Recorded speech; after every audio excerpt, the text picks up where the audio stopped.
What's up, everybody? Welcome to another episode of Weeknights. My name is Nate, and I'm a knight at the nerd table here on this channel. So what we do is every Monday we try to fill you in with some of the nerdy things that might have happened over the weekend or in the last week-ish. So if you're a nerd and you like content, just blast it at you. Here's a few of things that you will probably want to know if you're any kind of a nerd. So buckle up and let's rip into it. Especially stick around towards the end of the video, and trust me, I hate clickbaity stuff.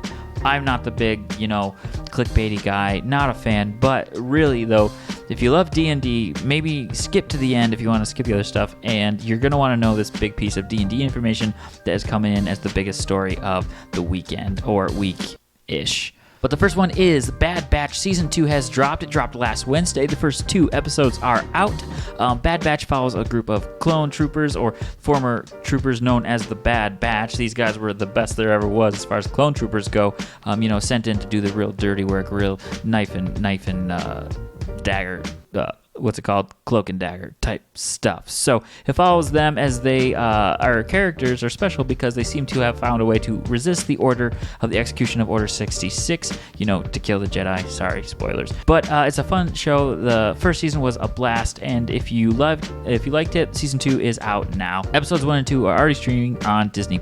Speaking of Disney+, they dropped the date for Black Panther Wakanda Forever, what day it will be coming to Disney+. It will be February 1st. The story follows the tale of the transition between King T'Challa as Black Panther and whoever the next one will be. No spoilers on that one, though. The Marvel movie does this while paying really respectful tribute to Chadwick Boseman, who did pass away from colon cancer. He was the actor who played Black Panther.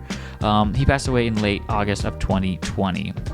So it's coming out on February 1st on Disney+, notably the first day of Black History Month. I saw the film. I really liked it. I'd say go check it out. This weekend was pre-release weekend for the Magic the Gathering series. That was a reprint series of a lot of cards associated with the Dominaria lore and history.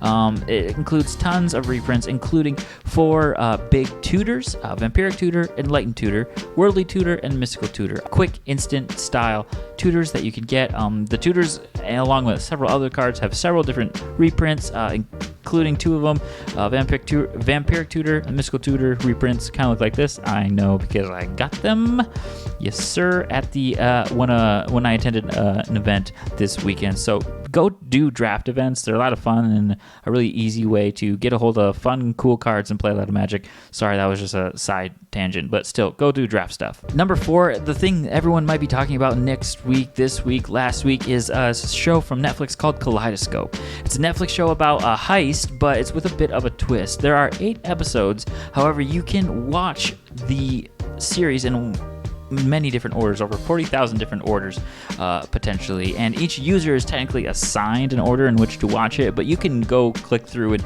watch them in whatever order you would like to. With a quick Google, you can check out some recommendations for other people who have seen this show, seen this series all the way through, and recommend like the best or most fun or most follow along type of order in which to watch them. You can find that with a quick Google, but a lot of people are really loving this show, so at least maybe check it out and see if it's something that you might be interested in. And now the big one, the D&D one. So there is a really interesting thing happening in the D&D community, and I'll try not to take too much time on this because there's a lot to go over and I don't have a ton of time. However, here's what you kind of need to know.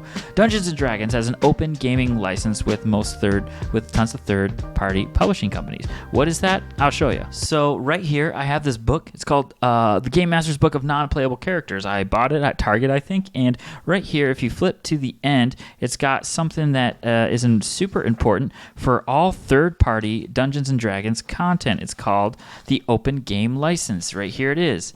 Let me show it up. Boom. All these pages I'm holding up in front of my head, they detail the basic principle that, hey, Dungeons & Dragons exists, and this is a book full of stats of non-playable characters, and someone had to write that, but it actually wasn't anyone by Wizards of the Coast. This was a third party and published by Media Lab Books, okay? So this is a perfect example because this is a book of D&D content that is not published by D&D or the owners of D&D, Wizards of the Coast, or the owners of Wizards of the Coast, Hasbro. So they have the open gaming license allowing third parties to publish content created by other people. There's recently been a leak, the OGL. If you Google OGL 1.1, you're going to find a ton of information on this, but basically it looks like Wizards might be setting up something to revoke or make that license no longer allowed or permitted, and taking away opportunities for third-party companies to publish content like this. They also seem to look like they want to put a lot of restrictions on people who basically use D&D to build a platform or build content of their own. Now, the cap for that is really, really high. I believe it's something like $750,000 if you profit over that amount of money in a year, they want a piece of the cut. This is really concerning to a lot of medium, small, and even some large D&D recruiters and influencers who have been making homebrew content for years, publishing under third-party companies, and it's causing a lot of buzz, and it's very concerning to people who have a lot of their livelihood invested in that. It's going to be really messy. It could get really muddy over the next couple years, and one thing we probably will see is third-party companies, at least at the minimum, putting a pause on producing and printing some of this stuff until this is sorted out. It might go to court. It might not. We don't know a lot of this because this information, again, comes to us via a leak. So it's not an official release by Wizards of the Coast yet. We're going to have to keep watching this story very, very closely and see exactly what happens. And like I said, there's a lot of details in this leak to kind of pour through. But the gist of it is Wizards of the Coast has this product, and a lot of people use this product, and a lot of people are making money and doing things and selling things via third party. And it kind of seems like Wizards of the Coast is looking at that and says, we kind of feel like we should be making a lot more money than we are. So we're going to make sure we change it around, change things up so we are making the money that we think we want to be making. Like I said, we're going to have to watch this and this story very, very closely, along with a lot of other people, a lot of other content creators and influencers are doing the same thing, really on the edge of our seats, trying to figure out exactly what is going to happen next. We know more, you will know more, and that's kind of the rundown from the weekend. If you like what you see, you like what you hear, please check us out on YouTube, Patreon, and Spotify, where me and the other guys spend a lot of time really having a lot of fun talking about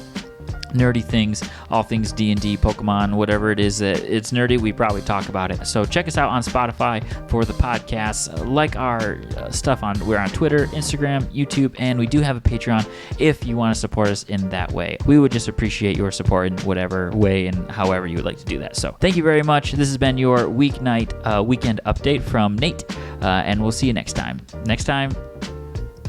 Thanks so much for the support. This has been your weekend update. I'm Nate, and I'll see you at the table next time. Good night, nerds.